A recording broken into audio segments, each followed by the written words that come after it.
of Ages Family TV. We conquer the world with the love of God.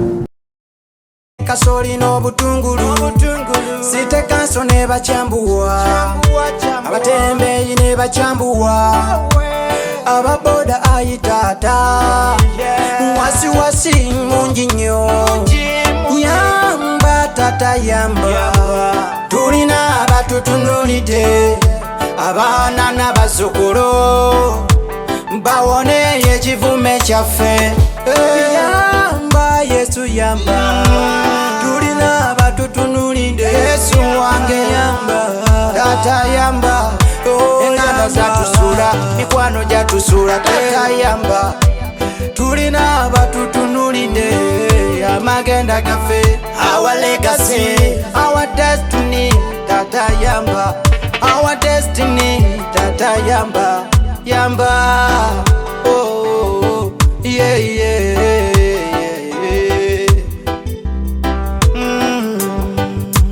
your workplace or you that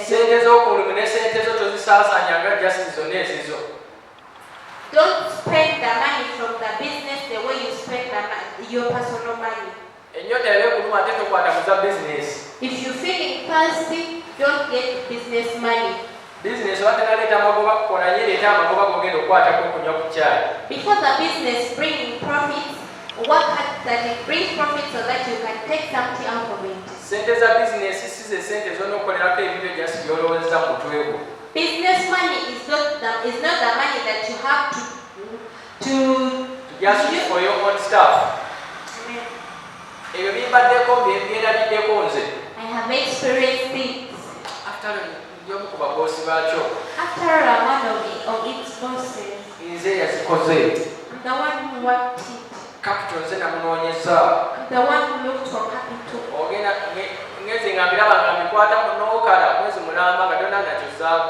I've been doing that and I got right for 1 whole month. When even something to start with is not there. They all don't have what next. Not until when the heads realize on when to grow.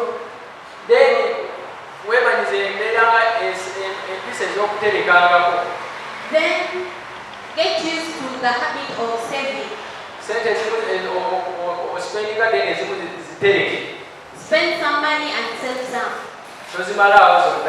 Don't finish all the money.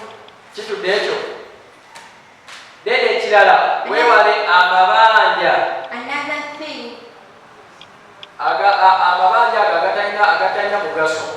Prevent yourself from debts. Unnecessary debts and spendings. Unnecessary debts and spendings. There are things that can be there when you've not. When you know that I can go through this without borrowing money from somewhere, don't borrow money. And if you come to the extent of borrowing money, you have to know that money but it shouldn't be your habit of going on borrowing money.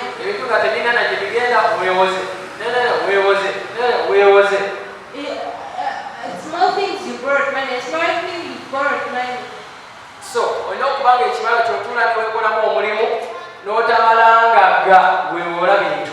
you have to be doing some job in you and you don't near borrow money or it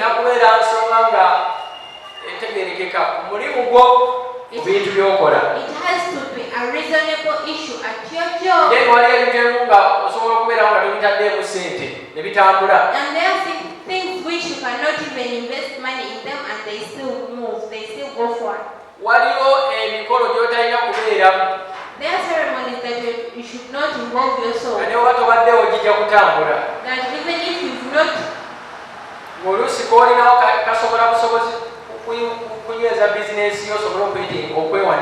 that maybe what you have can only support the business and you still go on. You find out that money for business you've put it into someone who's wedding. How? You put in transport for the going at the wedding and also the gift for the when you cannot even sustain yourself. They still give you where to sleep. They still show you. And when you can see that you've grown up, you're not young. So, therefore, don't mere spend. You can be there when there is something that can go on when you've not. Let what can wait.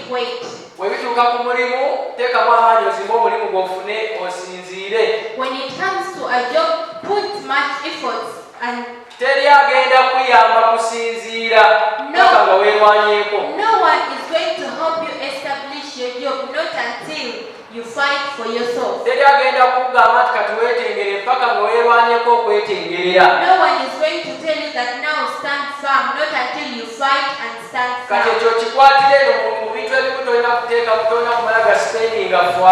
So that you put it into your head that you're not supposed to spend anyhow.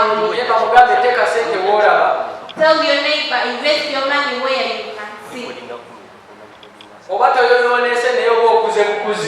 You're not spoiled, but you've just grown. There you'll be when you've not changed or gotten spoiled, but you've just grown in understanding.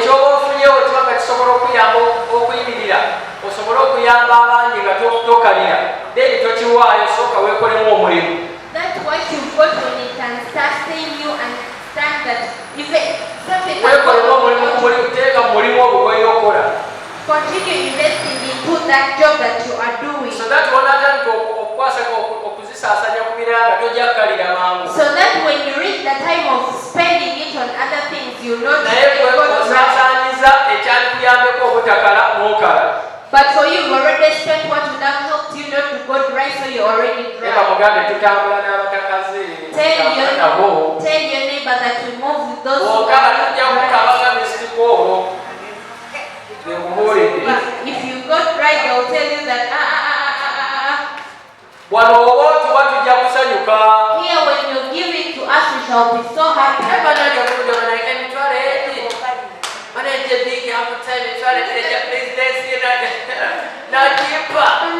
I'm so give me 20K. When you go dry, you remain in history.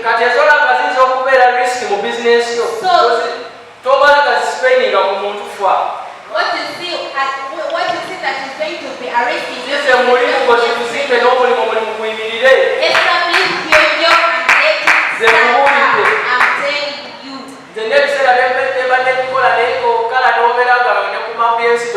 There are times that I've been doing it and I find myself drier when I'm not even on the map. When there is no one who will want to know whether you ever sleep. But you poured out yourself. If you don't grow, the world is going to give you questions and you look.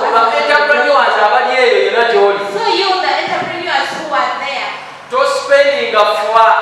don't spend anyhow. Invest your money well.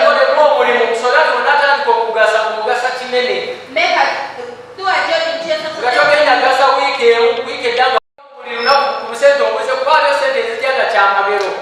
So your daily spending, because there is some money.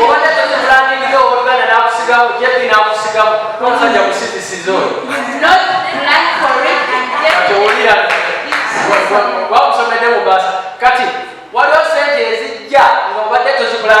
there is that money which comes when you keep it.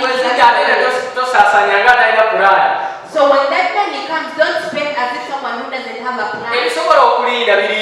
Let some things which can wait be on waiting. Let things which can be put on waiting on other people. When you don't do for them, they will not die, and you will not die as well when you don't do them.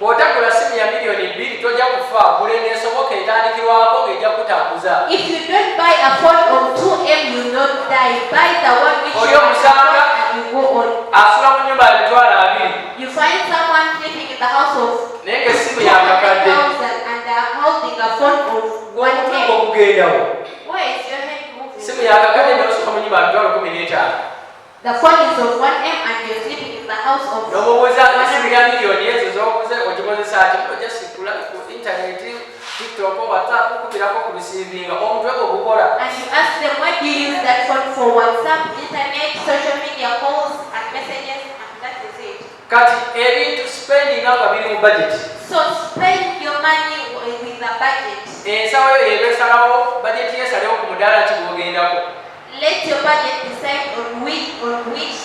togenda ku mudaala gwogenda okulako ebintu nga kubanana batanga nkyami awali mukere Don't go to the place where you ask yourself, how will they okimanyi osobola kulya osobola buy breakfast osobola okulya namungodi genda wali namungodi a breakfast you can eat namungodi.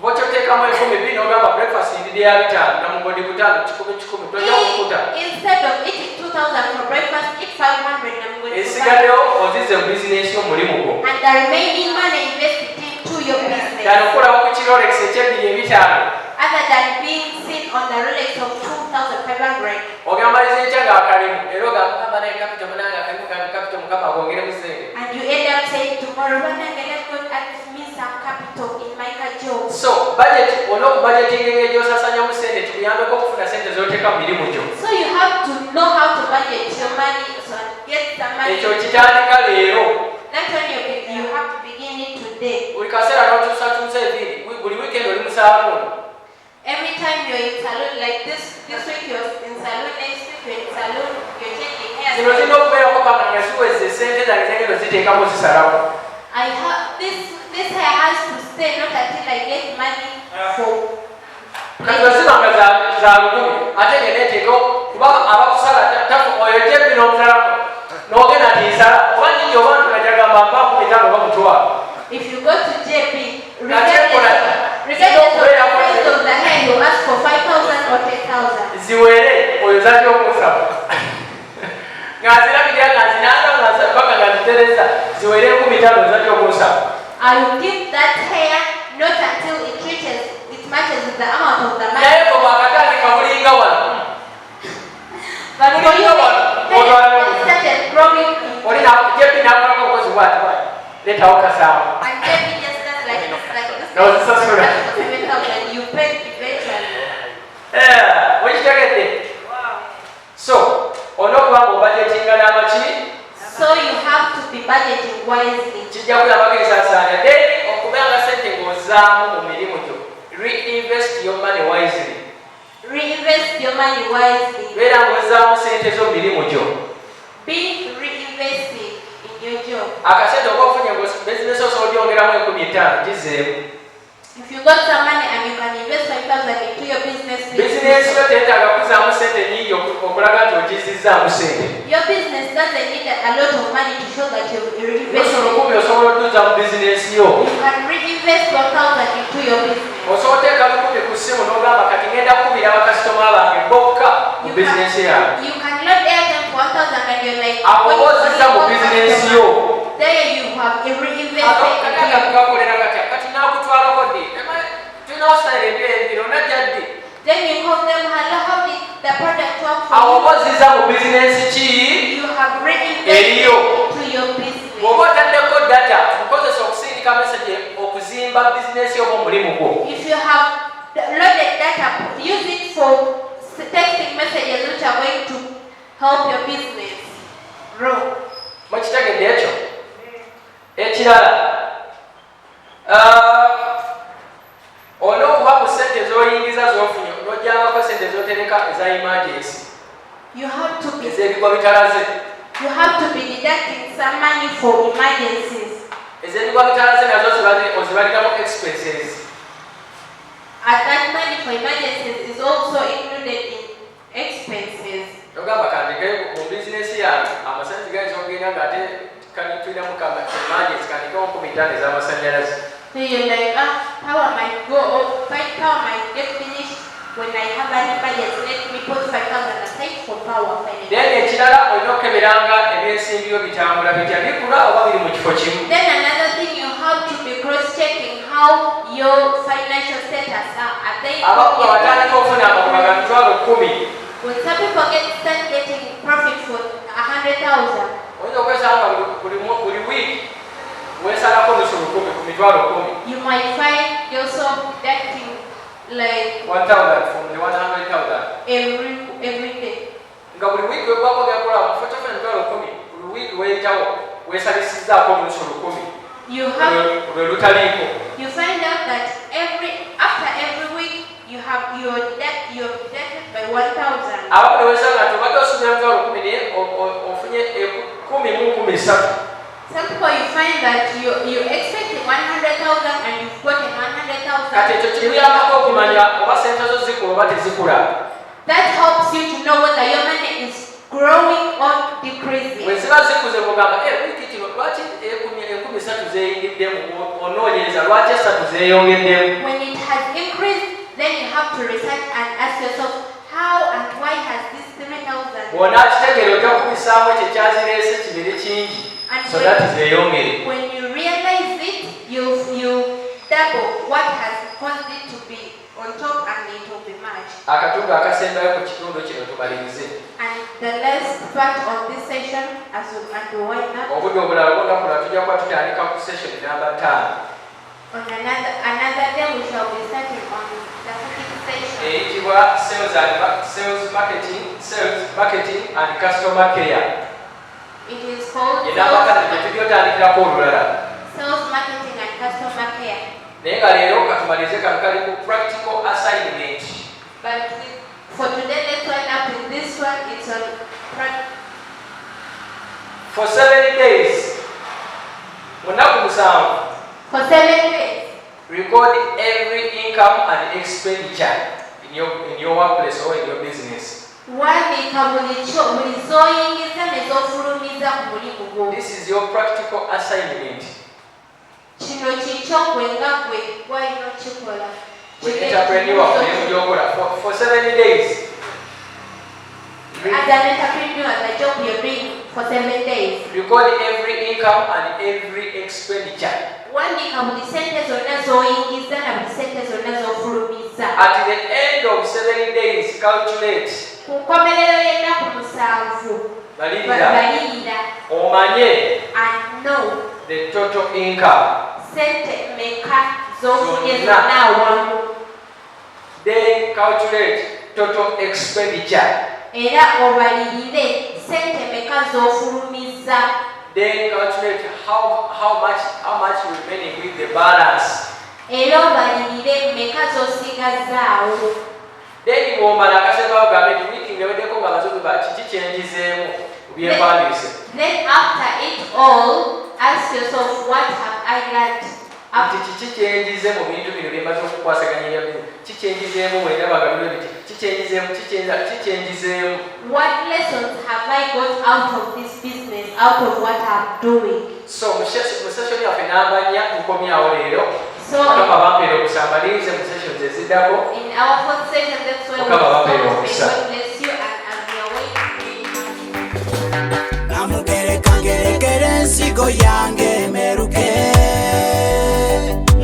lunga bakoleze munyenye yange yake namugereka ngerekere nimiro yange bare obusolo bwenonda bukulera busale. Group of Agents Family TV. We conquer the world with the love of God.